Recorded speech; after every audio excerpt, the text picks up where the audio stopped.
जब से बिहार ने अपने कास्ट सर्वे का डेटा रिलीज किया है तब से पूरे देश में कास्ट सेंसस सबसे कंट्रोवर्शियल मुद्दा बन चुका है। ऑपोजिशन पार्टीज ने अलग अलग स्टेट में और नेशन वाइड भी कास्ट सेंसस की डिमांड करना शुरू कर दिया है। मान्यवर काशीराम जी का पुराना नारा है, जिसकी जितनी संख्या भारी उसकी उतनी हिस्सेदारी। ये भी आजकल वायरल हो रहा है। जब 90s में ऐसा कुछ हुआ था तो इसके ऑपोजिशन में पूरे देश भर में स्टूडेंट के प्रोटेस्ट हुए थे। कुछ लोगों ने तो खुद को आग तक लगा ली थी और सरकार भी गिर गई थी। तो क्या इस बार फिर से ऐसा कुछ हो सकता है? और इस कास्ट सेंसस की इतनी डिमांड अचानक से क्यों उठ रही है और इसके पीछे का असली इंटेंशन क्या है? इन्हीं सब बातों पर डिटेल में बात करेंगे आज के इस वीडियो में। बिहार में नीतीश कुमार सरकार ने जाति जनगणना के आंकड़े जारी कर दिए हैं। The moment the opposition raises the issue of caste census, BJP tries to create a new distraction.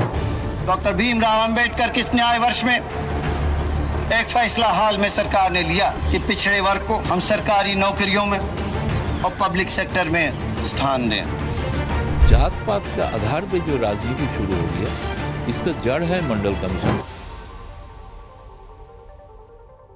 Constitution ने अपने फर्स्ट शेड्यूल में 1108 कास्ट की एक लिस्ट बनाई थी और इन्हें शेड्यूल कास्ट बोला जाता है। ऐसे ही 744 ट्राइब्स की एक लिस्ट थी जिन्हें शेड्यूल ट्राइब कहा जाता है। 2011 की सेंसस के अकॉर्डिंग भारत में 16.6% पॉपुलेशन शेड्यूल कास्ट यानी एससी कैटेगरी में आती है और 8.6 आती है शेड्यूल ट्राइब यानी एसटी कैटेगरी में। और इसके बाद आते हैं अदर बैकवर्ड क्लास यानी ओबीसीज। ये अपने आप में कोई कास्ट नहीं है, लेकिन कई सारे कास्ट का एक ग्रुप है। इन्हें भारत के कॉन्स्टिट्यूशन में सोशली और इकोनॉमिकली बैकवर्ड क्लास की तरह डिफाइन किया गया है। भारत में अभी टोटल 2650 कम्युनिटी ओबीसीज की लिस्ट में आती है। हालांकि ओबीसीज में भी यादव, कुर्मी, कोरी ऐसी कई सारी डोमिनेंट कास्ट आती हैं जो काफी लैंड भी होल्ड करती है और इनके पास सोशियो पॉलिटिकल पावर भी है और इसीलिए ओबीसीज की क्रीमी लेयर इन्हें कहा जाता है और इन्हें रिजर्वेशन से एक्सक्लूड करने की मांग होती है। कुछ एस्टिमेट्स के अकॉर्डिंग पूरे भारत में ओबीसीज का जो नंबर है वो टोटल पॉपुलेशन में 50% से भी ज्यादा है, लेकिन ये बस एस्टिमेट्स हैं और क्योंकि ये नंबर एग्जैक्टली नहीं पता इसीलिए कास्ट सेंसस की डिमांड हो रही है। और इस कास्ट सेंसस के पीछे ना एक और बड़ा खेल चल रहा है, लेकिन वो समझने के लिए आपको मेरे साथ थोड़ा सा हिस्ट्री में चलना पड़ेगा। साल था 1872। पूरे भारत में पहली बार सेंसस शुरू हुई। टोटल 17 क्वेश्चन इसमें पूछे गए, जिसमें name, age, religion, race, education और कास्ट का भी क्वेश्चन था। और इसकी जो अगली सेंसस थी वो 1881 में हुई और उसके बाद से हर 10 साल में सेंसस होती रहती है। लास्ट सेंसस 2011 में हुई थी, 2021 में होने वाली थी, लेकिन कोविड की वजह से वो पोस्टपोन हो गई। अब अंग्रेजों से पहले भी ऋग्वेद से लेकर चाणक्य के अर्थशास्त्र और मुगल पीरियड में भी एडमिनिस्ट्रेशन को कैसे मैनेज करना है उसके लिए वो लोग सेंसस करवाते तो उसका मेंशन वहां मिलता है। लेकिन अभी जो मॉडर्न तरीके से किया जाता है ये काम अंग्रेजों ने शुरू करा था और वो देश में demographic, social, cultural, economic aspect को समझने के लिए करते थे। 1872 की सेंसस में उन्होंने 3200 कास्ट को आइडेंटिफाई किया था, लेकिन 1931 तक ये कास्ट का सेंसस करते रहे। उसके बाद इन्होंने पॉज कर दिया क्योंकि इसमें लॉजिस्टिकल चैलेंजेस काफी ज्यादा बढ़ते चले गए थे। जेंडर, एज, रिलीजन और रेस, ये जो सारे क्वेश्चन होते हैं ये रिलेटिवली सिंपल होते हैं। इसमें मोस्टली लोग कुछ ऑप्शंस में ही चूज कर लेते हैं, लेकिन जो कास्ट का कॉलम है इसमें इतनी ज्यादा एंट्रीज आती हैं कि इनको कैटेगराइज करना काफी बड़ा टास्क हो जाता है। 1930 में एंथ्रोपोलॉजिकल सर्वे ऑफ इंडिया ने कास्ट नेम्स को क्लासिफाई करने की कोशिश करी थी, लेकिन वो नहीं कर पाए क्योंकि इसमें 65,000 कास्ट की एंट्री मिली थी। फिर 2011 में एक बार फिर से कोशिश हुई, लेकिन उस टाइम ऑफिशियल्स को अलग अलग कास्ट की जो एंट्रीज मिली वो 46 लाख वेराइटीज में थी। अब ऐसा नहीं कि हमारे देश में 46 लाख टाइप की कास्ट है, लेकिन यह है कि अलग अलग जगह लोगों के लिए कास्ट का जो मतलब है वो अलग होता है। अपने देश में कास्ट का जो कॉन्सेप्ट है वो काफी कॉम्प्लेक्स है और कास्ट के अंदर फिर सब कास्ट भी आ जाती हैं। अब सेम कास्ट के लिए अलग अलग स्टेट में भी अलग अलग नाम हो सकता है। तो इन सब रीजंस की वजह से पूरे देश में कास्ट सेंसस कराना काफी मुश्किल होता है और अगर ये कर भी दिया जाए तो इसका डेटा कितना एक्यूरेट आएगा या कितना रिलायबल होगा ये भी बता पाना काफी मुश्किल है। लेकिन ऐसा नहीं किसी भी कास्ट की इंफॉर्मेशन हमें नहीं पता है। इनफैक्ट मैंने आपको बताया कॉन्स्टिट्यूशन में शेड्यूल कास्ट और शेड्यूल ट्राइब के बारे में लिखा है और 1951 से 2011 के बीच में जितनी सेंसस हुई इन लोगों का डेटा हर बार कलेक्ट किया गया है। और बाकी जो कास्ट है उनका डेटा ना कलेक्ट करने के पीछे लॉजिस्टिकल चैलेंजेस तो एक रीजन है, लेकिन आइडियोलॉजिकल चैलेंज भी है। हमारे देश के जो लीडर थे उन्हें शुरू से ही लगता था कि अगर सारी कास्ट का अलग अलग डेटा कलेक्ट किया गया तो रिलीजन की तरह देश के अंदर कास्ट लाइंस पर भी काफी डिवीजन शुरू हो जाएगा। लेकिन हमारे लीडर्स को ये भी पता था कि देश की पॉपुलेशन का एक जो बड़ा सेक्शन है वो अभी भी बैकवर्ड क्लास में आता है और इन्हीं को आइडेंटिफाई करने के लिए 18 मार्च 1953 को काका साहेब कालेलकर की लीडरशिप में कमीशन बनाया गया। इन्होंने 1955 में अपनी रिपोर्ट सबमिट करके बताया कि पूरे देश में 2399 कास्ट जो हैं वो वो बैकवर्ड क्लास में आती हैं और 837 कास्ट मोस्ट बैकवर्ड क्लास में आती हैं। अब इनके अपलिफ्टमेंट के लिए इन्होंने कई सारे सोल्यूशन भी बताए, लेकिन इस कमीशन की फाइंडिंग में काफी मेजर प्रॉब्लम्स थी। इस कमीशन को काम दिया गया था कि सोशली और इकोनॉमिकली जो बैकवर्ड क्लास है उनको आइडेंटिफाई किया जाए, लेकिन इन्होंने जो अपनी एनालिसिस करी उसमें सारा का सारा बेसिस कास्ट पर रख दिया और ऐसा करने को लेकर इनके जो मेंबर्स थे इनके बीच में भी टोटल एग्रीमेंट नहीं था। इनफैक्ट खुद कालेलकर जी ने इस बात का अपोज किया था और इनके पास अपनी एनालिसिस करने के लिए इनफ डेटा अवेलेबल नहीं था, तो जो इन्होंने सोल्यूशन भी बताए वो भी रिसर्च बैक्ड नहीं थे। और इस रिपोर्ट में दिए गए सजेशंस के बारे में कालेलकर जी खुद कहते हैं कि ये सॉल्यूशंस करंट प्रॉब्लम से ज्यादा डेंजरस है। तो इस रिपोर्ट की फाइंडिंग कभी इंप्लीमेंट नहीं हो सकी, लेकिन सरकार ने बैकवर्ड क्लास के लिए काफी सारी वेलफेयर स्कीम्स चलाई, लेकिन इंदिरा गांधी जी के अकॉर्डिंग इन स्कीम्स का जो बेनिफिट है वो बैकवर्ड क्लास में बस सिर्फ कुछ लोगों को मिल रहा था और वो इसको आगे पास ऑन नहीं कर रहे थे। इंदिरा गांधी जी का स्टेटमेंट 1972 में आया था। इसके 3 साल बाद देश में लगी emergency. President has proclaimed emergency. This is nothing to panic about. और 1977 में जब इमरजेंसी हटी तो कांग्रेस इलेक्शन हार गई और जनता अलायंस के मोरारजी देसाई देश के पीएम बन गए। और इसके लिए भी मुझे जनता को धन्यवाद देना है कि उनके समर्थन से ही हम ये कर सके। इस जनता अलायंस ने ऑलमोस्ट सारे ऑपोजिशन लीडर्स के साथ एक अलायंस बनाई थी, जैसे लोकदल, जनसंघ, स्वतंत्रता पार्टी, सोशलिस्ट पार्टी, और इसे आप उस टाइम का बीजेपी वर्सेस इंडिया अलायंस समझ सकते हैं। बस वहां पर बीजेपी की जगह कांग्रेस थी। जनता अलायंस ने 1979 में बनाया मंडल कमीशन।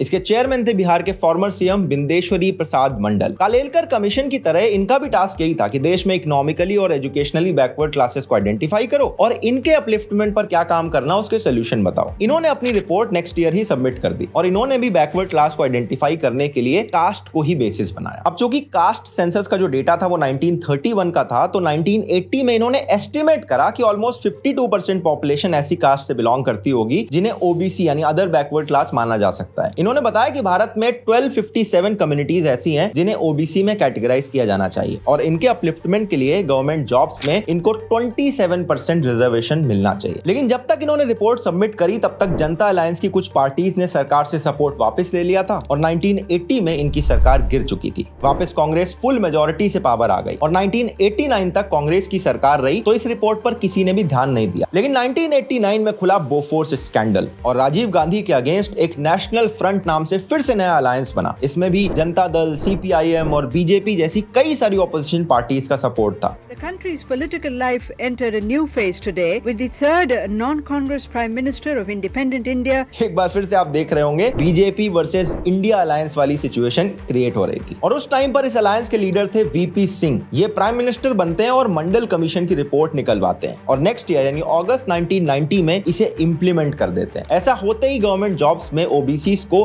27% रिजर्वेशन मिल गया और इसके बाद शुरू होते हैं देश के सबसे violent student protest.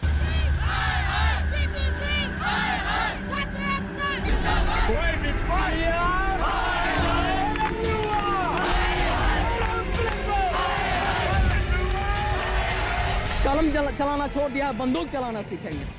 DU, AMU, JMU, Allahabad university जैसी 22 बड़ी यूनिवर्सिटी के स्टूडेंट्स सड़कों पर उतर आए। वायलेंस भी हुआ, तोड़फोड़ भी हुई और इस प्रोटेस्ट में अभी 1 महीना भी नहीं हुआ था कि एक ऐसी चीज हुई जिसने पूरा देश हिला दिया। दिल्ली यूनिवर्सिटी के स्टूडेंट राजीव गोस्वामी ने प्रोटेस्ट करते हुए खुद को आग लगा ली। ऐसा होते ही वो इस पूरे प्रोटेस्ट के एक फेस बन गए और देश के अलग अलग पार्ट से 150 से 200 स्टूडेंट ने खुद को आग लगानी शुरू कर दी। इसमें से 63 स्टूडेंट्स की जान चली गई। एक बार सोच के देखना उन स्टूडेंट्स के अंदर इस डिसीजन को लेकर कितना फ्रस्ट्रेशन और गुस्सा रहा होगा कि उन्होंने इस रिजर्वेशन के अगेंस्ट खुद को आग लगाना बेटर समझा। लेकिन इतना सब होने के बाद भी वीपी सिंह की सरकार ने डिसीजन वापस नहीं लिया, क्योंकि एक तरफ जहां स्टूडेंट्स का एक सेक्शन नाराज था वहीं दूसरी तरफ ऐसे स्टूडेंट भी तो थे जिनको इस रिजर्वेशन से फायदा मिलने वाला था और इसीलिए इस डिसीजन का एक बहुत बड़ा पॉलिटिकल एडवांटेज भी था। इसीलिए मायावती, मुलायम सिंह यादव, लालू यादव, रामविलास पासवान ये सारे के सारे लीडर्स इस डिसीजन को सपोर्ट कर रहे थे। लेकिन दूसरी तरफ एलके आडवाणी, अजीत सिंह और आईके गुजराल जैसे लीडर्स भी थे जिन्होंने इसका अपोज किया। ओडिशा के सीएम बिजू पटनायक तो इसके अगेंस्ट सुप्रीम कोर्ट चले गए और इसको ओडिशा में इंप्लीमेंट करने से मना कर दिया। बीजेपी इस टाइम तक मंदिर मूवमेंट के पीक पर थी और सितंबर में ही आडवाणी की रथ यात्रा शुरू होने वाली थी। इधर यात्रा शुरू हुई और उधर बीजेपी ने सरकार से सपोर्ट वापस ले लिया। वीपी सिंह की सरकार गिर गई और बीजेपी की पॉलिटिकल पावर और भी ज्यादा बढ़ने लगी और यहीं से इस टाइम को मंडल वर्सेस कमंडल की पॉलिटिक्स का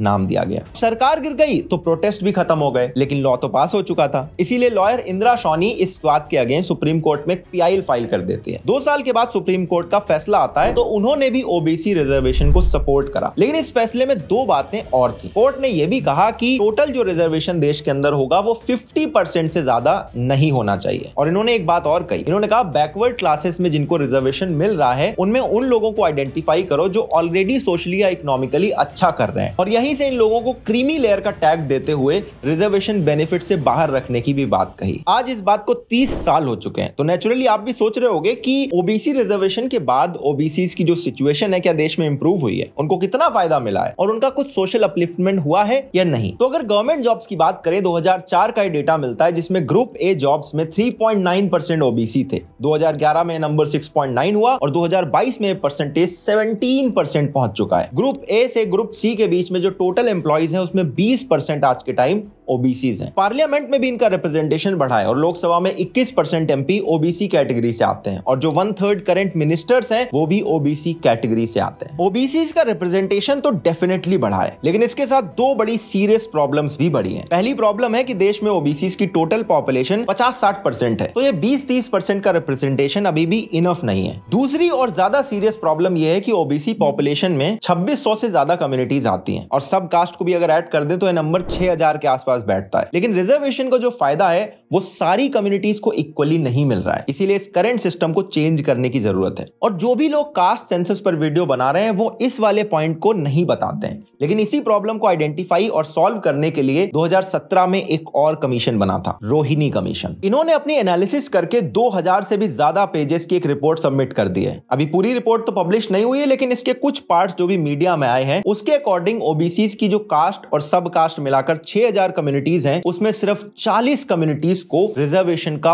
50% बेनिफिट मिल रहा है। अभी इसी वजह से ज्यादातर जो बैकवर्ड क्लास है ओबीसीज के अंदर उन तक रिजर्वेशन का एक्चुअल बेनिफिट नहीं पहुंच रहा है। तो अब इसी प्रॉब्लम को सॉल्व करने के लिए इस कमीशन की रिपोर्ट में कुछ रिकमेंडेशन भी है जो शायद अगले कुछ महीनों में पब्लिक भी हो सकती है। ये जो भारत में कास्ट की प्रॉब्लम है ना, ये जितना दिखती है उससे ज्यादा कॉम्प्लेक्स है। सिर्फ एक कास्ट दूसरे कास्ट को ऑप्रेस नहीं करती, बल्कि हर कास्ट के अंदर बहुत सारी सब कास्ट होती हैं और इन सारे सब कास्ट की अपनी एक अलग हायरार्की चलती है। लेकिन कास्ट सेंसस की बात करने वाला कोई भी इंसान इस तरह के अनकंफर्टेबल फैक्ट आपको नहीं बताना चाहता। और अगर आपको ये लग रहा हो कि मैं कास्ट सेंसस के अगेंस्ट हूं, तो ऐसा बिल्कुल नहीं है। कास्ट सेंसस एक अच्छी चीज है, लेकिन अगर इसको सही इंटेंशन से किया जाए तभी इसका बेनिफिट होगा। और करंटली जो कुछ भी हो रहा है उसके इंटेंशन पर डाउट करने के काफी सारे रीजन है और वो मैं आगे आपको बता दूंगा। लेकिन इससे पहले देखते हैं कास्ट सेंसस के जो फायदे हैं वो क्या हो सकते हैं। इसका पहला बेनिफिट है कि सरकार को डायरेक्ट बेनिफिट ट्रांसफर और जो बाकी वेलफेयर स्कीम्स हैं उसको बनाने के लिए एक एक्यूरेट डेटा मिलेगा, जिसके थ्रू जो सच में मार्जिनलाइज्ड है उनके तक सारी स्कीम का बेनिफिट पहुंचाया जा सके। दूसरा फायदा है कि इसके थ्रू करंट जो रिजर्वेशन है उसका रैशनलाइजेशन हो सकता है, यानी कि जो कम्युनिटीज अब सोशली डिप्राइव्ड नहीं है उनकी जगह नई कम्युनिटीज को लिस्ट में ऐड कर सकते हैं, सो दैट जो रिजर्वेशन का एक्चुअल बेनिफिट है वो उन तक पहुंच सके जिनको इसकी सबसे ज्यादा जरूरत है। इसका तीसरा बेनिफिट होगा कि जो पुराने मिथ बने हुए हैं वो टूट सकते हैं। जैसे कि पुराने डेटा के अकॉर्डिंग कर्नाटक के अंदर लिंगायत कम्युनिटी आज भी सबसे बड़ी कम्युनिटी है, जिसकी वजह से आज भी वहां पर उन्हें ज्यादा पॉलिटिकल प्रायोरिटीज दी जाती है, जबकि कुछ रिसेंट एस्टिमेट के अकॉर्डिंग उनकी पॉपुलेशन अब उतनी ज्यादा नहीं बची है। लेकिन कास्ट सेंसस की डिमांड के पीछे का असली इंटेंशन लोगों का प्रॉफिट कम और लीडर्स की पॉलिटिक्स ज्यादा लग रही है। ऐसा मैं क्यों कह रहा हूं आपको एक्सप्लेन करता हूं। बिहार में कास्ट सर्वे हुआ, इसका डेटा निकाला गया है, पॉलिटिशियंस इसको हिस्टोरिक बता रहे हैं और जो आम जनता है वो इसके थ्रू अपने प्रोग्रेस की उम्मीद कर रही है। लेकिन क्या यही वो डेटा है जिससे बिहार की प्रोग्रेस रुकी हुई थी? क्योंकि बिहार में और भी तो डेटा पॉइंट्स हैं। Literacy rate, per capita income, unemployment, migration rate, इन सब में आप देख लो बिहार की परफॉर्मेंस एकदम ज्यादा खराब है। ज्यादा डिटेल में आपको बताने के लिए इस पर मैंने एक वीडियो भी बना रखा है, लेकिन एक और डेटा पॉइंट ऐड करने से क्या कोई जादू हो जाएगा? और फिर SC ST कम्युनिटी का डेटा तो 1951 से कलेक्ट हो रहा है और रिजर्वेशन भी इनको मिल रहा है, तो फिर आज भी SC और ST communities human development indicator जैसे एजुकेशन, हेल्थ, इनकम, इस सब में पीछे ही क्यों रह जा रही है? तो मैं कैसे मान लूं कि डेटा ऐड कर देने से किसी कम्युनिटी का वेलफेयर हो जाएगा? और फिर कास्ट सेंसस की बात रिजर्वेशन मिलेगा ना, कहां रिजर्वेशन मिलेगा? एजुकेशन और गवर्नमेंट जॉब में। स्कूल कॉलेजेस की हालत देखी आपने बिहार में, आंखों से खून निकल जाएगा। पढ़ाई कैसी होती है? पढ़ाई सरकारी स्कूल में पढ़ाई कैसा होता है? की स्पेलिंग बता सकती हैं? वेडनेसडे, WENDAY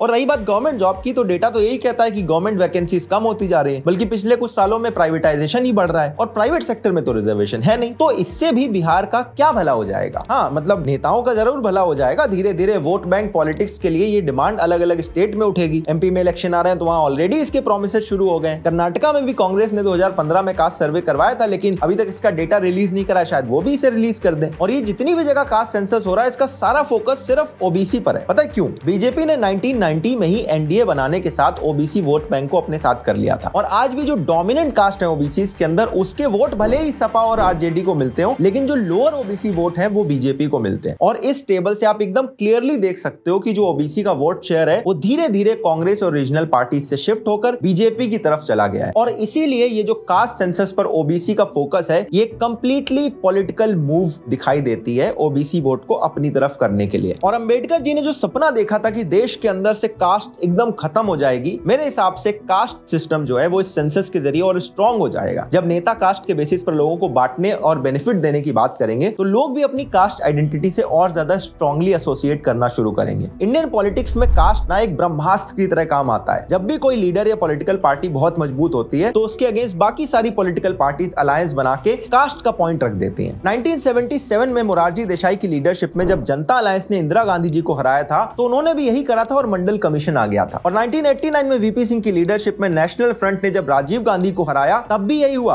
और मंडल कमीशन को लागू कर दिया गया। और अब इस बार इंडिया अलायंस कास्ट सेंसस के थ्रू पीएम मोदी और बीजेपी को चैलेंज कर रही है। कास्ट तब भी एक टूल था और आज भी पॉलिटिशियंस के लिए ये बस एक टूल है, और ये टूल है भी बड़ा इफेक्टिव, लेकिन बस थोड़े समय के लिए। 1977 में जो सरकार बनी वो 1980 में गिर गई, और मोरारजी देसाई रॉ से नफरत करने के चक्कर में पूरे देश में बड़े बदनाम हुए। 1989 वाली सरकार 1990 में गिर गई, और बोफोर्स के अगेंस्ट क्लीन इमेज रख के वीपी सिंह जो प्राइम मिनिस्टर बने थे, उन्हें ओबीसी का भी सपोर्ट नहीं मिला। और इस बार क्या होगा ये तो वक्त बताएगा। लेकिन कास्ट सेंसस की पॉलिटिक्स पर यह वीडियो आपको कैसा लगा मुझे जरूर बताना। अपने दोस्तों को भी ये वीडियो जरूर दिखाना, और मैं आपसे मिलूंगा नेक्स्ट वीडियो में। तब तक के लिए अपना ध्यान रखना। जय हिंद, वंदे मातरम।